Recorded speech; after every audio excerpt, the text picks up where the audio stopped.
Olá, meus irmãos, a paz do Senhor, tudo bem? Quero agradecer aqui a oportunidade de poder voltar a trazer a palavra de Deus ao nosso coração, né? Então vamos fazer uma oração? Pai querido e amado, mais uma vez, ó Deus, diante da Tua presença, reunido, ó Deus, mesmo que por meio de vídeo, mas a Tua igreja, Senhor, neste momento, precisa ouvir a Tua palavra. Que o Senhor possa falar grandemente através do Teu Espírito Santo, que é muito bem-vindo no nosso meio. Em nome de Jesus. Amém. Irmãos, eu gostaria de ler com vocês um texto conhecido também da Palavra de Deus, que está lá em Daniel, capítulo 3. Mas nós vamos fazer assim, vamos primeiro falar um pouco sobre a história, né? Depois a gente vai ler alguns versículos finais, que são mais importantes, né, para a nossa reflexão. E lendo essa história sobre esses três jovens que nós vamos falar aqui no capítulo 3 de Daniel, nós vemos que são jovens que Deus escolheu para um propósito, né? Trazer um propósito na nossa vida. Hoje nós passamos até por momentos difíceis, temos dificuldades na nossa vida, mas ainda não se compara com grandes perseguições, né? Por coisas que ainda poderão vir, ainda virão, porque a palavra de Deus ela diz sobre isso. Muitas das coisas que ainda virão, ainda não estamos sofrendo uma perseguição religiosa, né? Mesmo que a gente não está podendo estar na igreja, né, cultuando, reunidos, mas ainda não é uma perseguição religiosa, porque isso também, o comércio também não pode estar aberto, né? E empresas também estão fechadas, tantas situações estão acontecendo que não pode haver aglomerações. Então, não estamos enfrentando uma situação de perseguição religiosa. Mas aqui nós vimos a história de três jovens judeus, três jovens, o nome deles era Ananias, Misael e Azarias. Três nomes judeus que estavam ali na Babilônia. E quando eles foram para a Babilônia, o rei Nabucodonosor escolheu ali alguns jovens para estarem trabalhando no palácio. E olha só, irmãos, que situação. Eles foram para a Babilônia e ali eles tiveram então a oportunidade de estudar com os melhores professores do mundo, os melhores mestres do mundo. Na Babilônia tinha os melhores cientistas, melhores astrólogos do mundo, né? Na Babilônia tinha os melhores engenheiros, juízes, né? E pessoas da política, os melhores estrategistas, os melhores comandantes, generais, pessoas de guerra. A Babilônia era o centro do mundo, comandava o mundo naquela época. Então lá só havia os melhores. Então o rei Nabucodonosor resolveu trazer para o seu palácio alguns jovens inteligentes que fossem aprender o idioma deles, fossem aprender a arte deles, né, e fosse aprender toda a cultura babilônica. E aqueles jovens então se empenharam e durante 3 anos estiveram estudando toda a cultura e os princípios babilônicos. Mas olha o que eu vi de importante nisto. Quando eles estavam lá, e então passou o período de treinamento deles, eles então receberam até um novo nome. Ananias, Misael e Azarias era o nome deles de nascimento, o nome de judeus.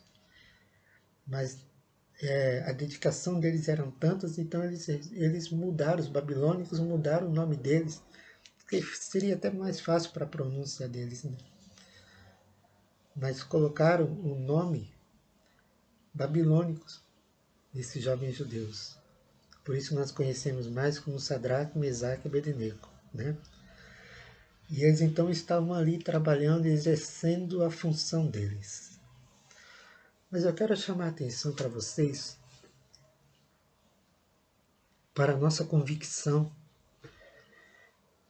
para os nossos princípios espirituais.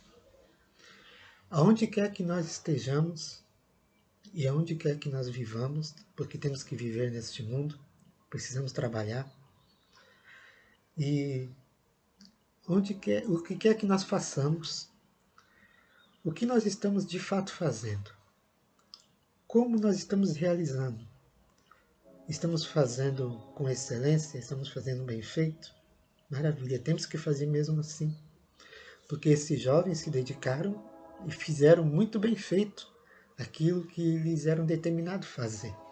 Eles se tornaram administradores dentro do palácio de Nabucodonosor, funções muito importantes naquele reino, né? De muita confiança, se tornaram homens de confiança.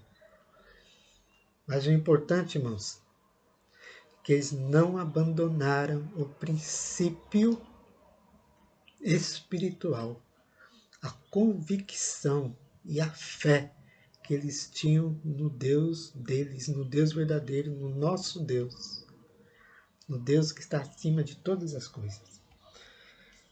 Em algum momento da nossa vida, irmãos, a gente pode ter a nossa fé e as nossas convicções testadas. Em algum momento a gente pode passar por isso. De repente, lá no emprego, no seu emprego, né, no nosso emprego, as pessoas até querem mudar o nosso nome. A gente faz tão bem feito o serviço que, entre aspas, né, mudam até o nosso nome. Olha, aquele lá é fiel nisso que ele faz. Ele é fiel no serviço dele, no trabalho dele. Ele sabe fazer tudo certinho. Aquilo lá é o certinho. Aquilo lá faz tudo de acordo. Né? Aquilo lá busca fazer as coisas conforme o patrão determina, conforme a empresa está certa. Mas se surgir, irmãos, algo de errado,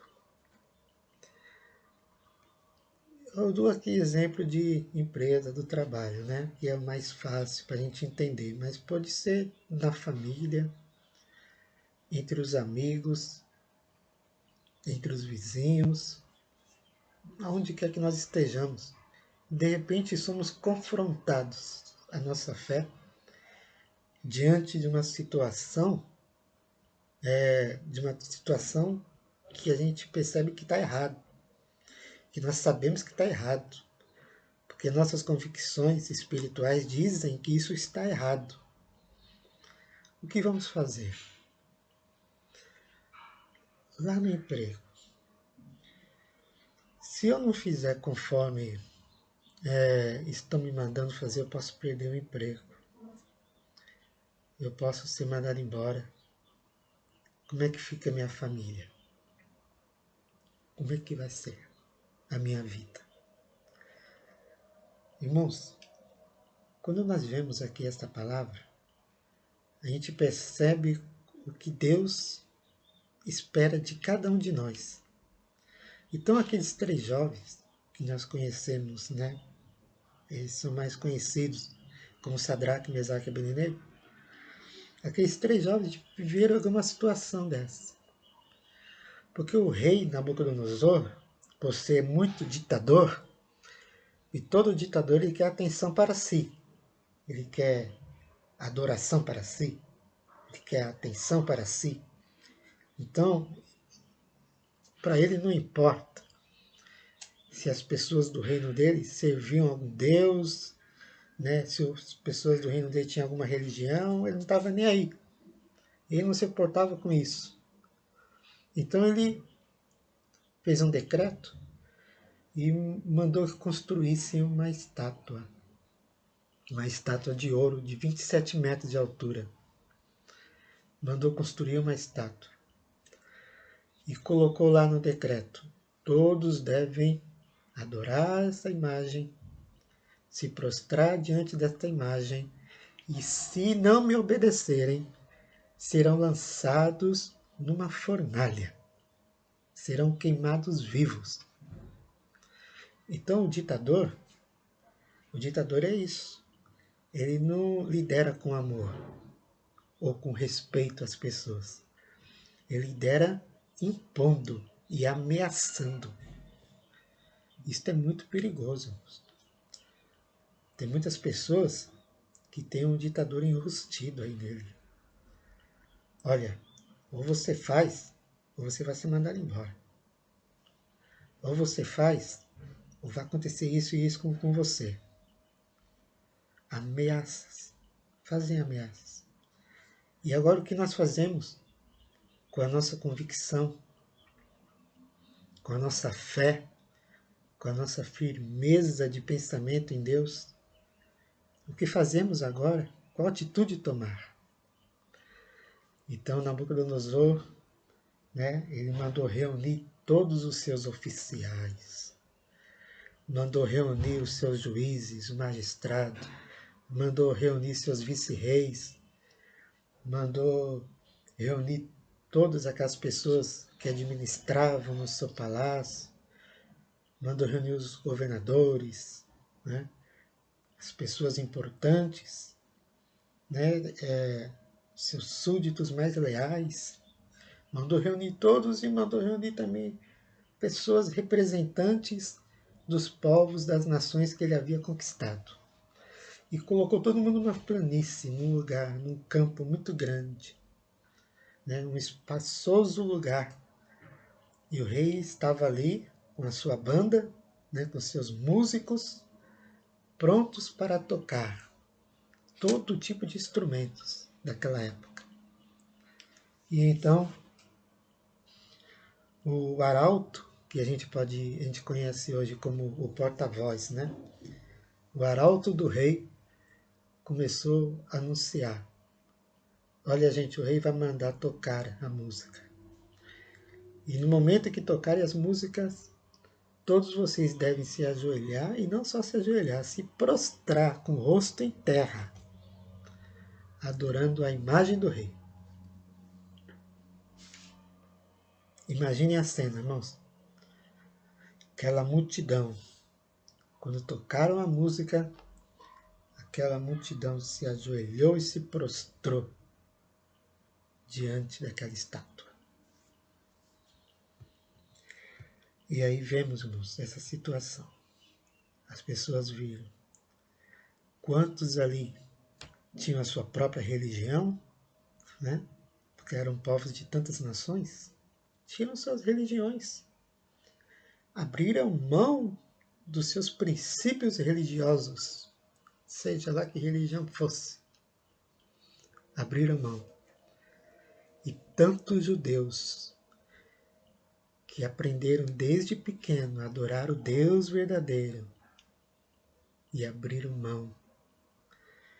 Tem um texto no livro de Jó, eu estava lendo até esses dias, e me chamou a atenção, de Satanás falando com Deus. É Jó, capítulo 2, versículo 4. Satanás respondeu a Deus assim: pele por pele. Um homem é capaz de dar tudo o que tem pela sua vida. Uma outra tradução diz assim também: as pessoas não se importam de perder tudo desde que conservem a própria vida.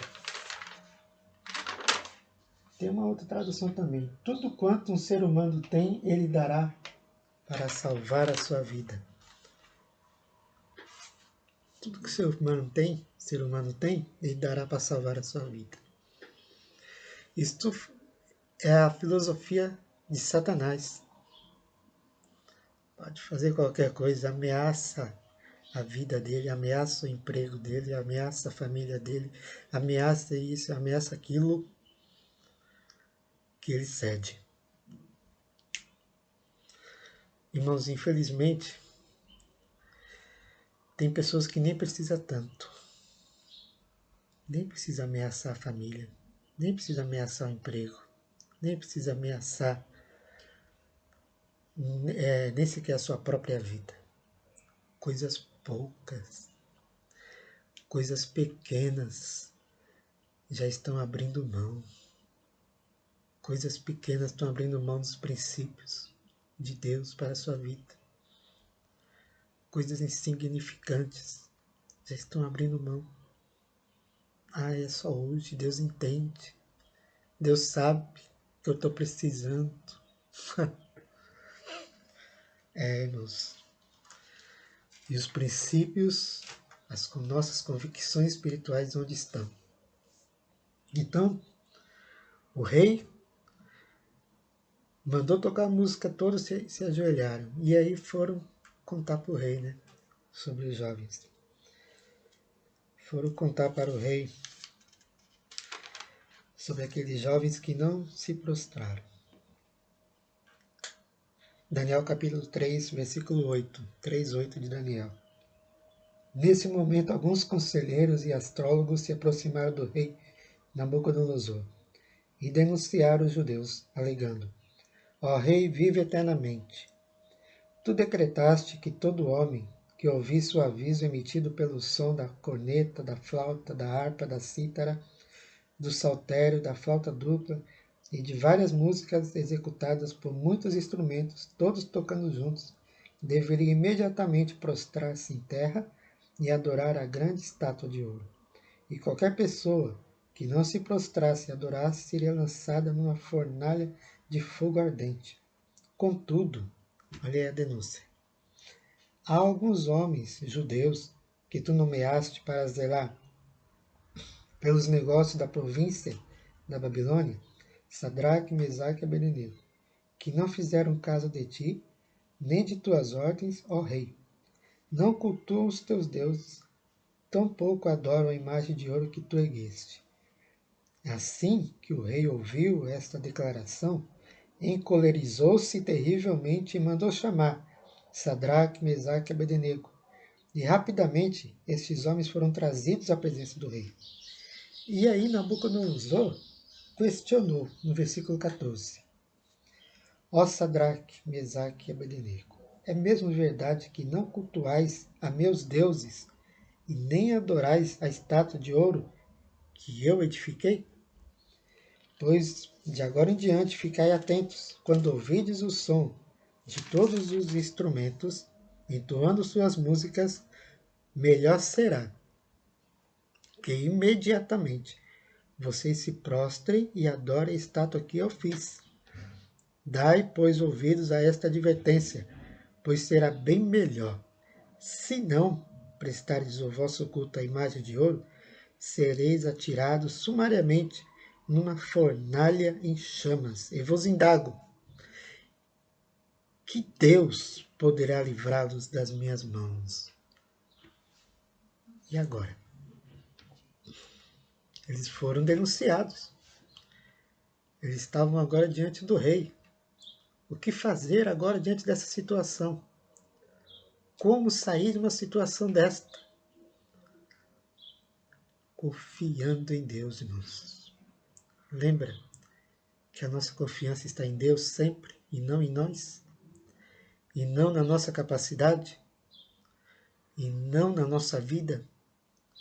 E não naquilo que temos, que achamos tão importante? A nossa confiança está em Deus e nos princípios cristãos, bíblicos, espirituais que nós temos. A nossa fé em Deus. Então, diante dessa situação, e até das ameaças, né, Sadraque, Mesaque e Abednego responderam no versículo 16. Nabucodonosor, não precisamos nos defender diante de ti. Não preciso me defender, porque eu confio em Deus. É Deus. Agora, se formos condenados por isso e lançados na fornalha de fogo ardente, o nosso Deus, a quem cultuamos, pode nos livrar. E ele nos livrará das tuas mãos, ó majestade. Contudo, se ele não nos livrar, fica sabendo, rei, que não cultuaremos nem aos teus deuses e nem a estátua. Continuaremos não cultuando os seus deuses e nem esta estátua que o Senhor fez. Se Deus quiser nos livrar, Ele vai nos livrar. Se Ele não quiser, nós não vamos cultuar. Mesmo assim, total convicção do que eles eram e do Deus que eles serviam. Irmãos, entenda. Se Deus quiser livrar, Ele vai livrar. Se Ele não quiser, mantemos a nossa convicção.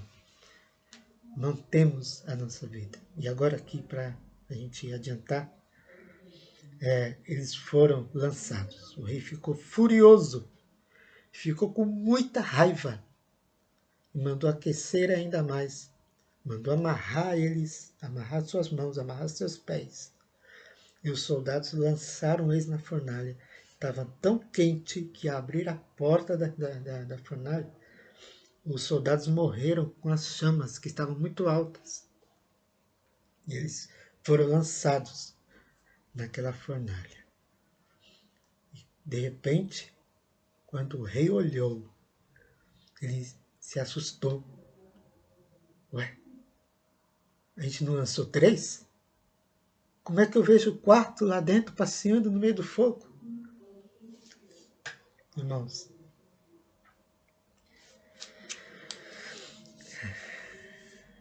essa é uma hora que, quando nós estamos pregando essa palavra, né, na igreja, os irmãos dão glória a Deus. Aleluia, que bênção! Olha lá o que Deus fez, que Deus livra. Irmãos, é o momento de nós glorificarmos mesmo a Deus. Mas é muito fácil a gente ficar feliz, glorificar a Deus com o testemunho de quem está lá na fornalha e nós estamos aqui fora. É muito fácil se alegrar estando fora da fornalha. É muito fácil. Olha, Deus poderoso. É muito fácil dizer isto. A gente se alegra, a gente deve se alegrar com aqueles, né, que sofreram, que foram injustamente colocados em uma posição, mas que venceram, que Deus deu a vitória a eles. A gente deve sim se alegrar, é bíblico isso. Mas é tão mais fácil, né? Se isso acontecer com a gente.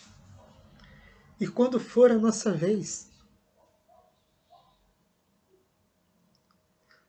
quando for a nossa vez, como vai ser a nossa atitude? O que é que nós vamos fazer? Qual a convicção que vai permanecer? Ou vamos abrir mão da nossa convicção para salvar a nossa pele? E assim se encaixar na filosofia do diabo. Quando o diabo diz para Deus, o homem dá tudo pela sua vida. O homem dá tudo, o homem dá qualquer coisa pela sua vida. Nós vamos nos encaixar na filosofia do diabo? Ou vamos ter a nossa convicção? Continuar, ou melhor dizendo, continuar com a nossa convicção de servir a Deus, seja qual for a situação. Então aqueles homens foram tirados da fornalha, saíram da fornalha, e aí, vejam só. Então Nabucodonosor, no versículo 28, exclamou: Bendito seja o Deus de Sadraque, Mesaque e Abednego, que enviou o seu anjo e livrou seus servos que depositaram toda a confiança nele.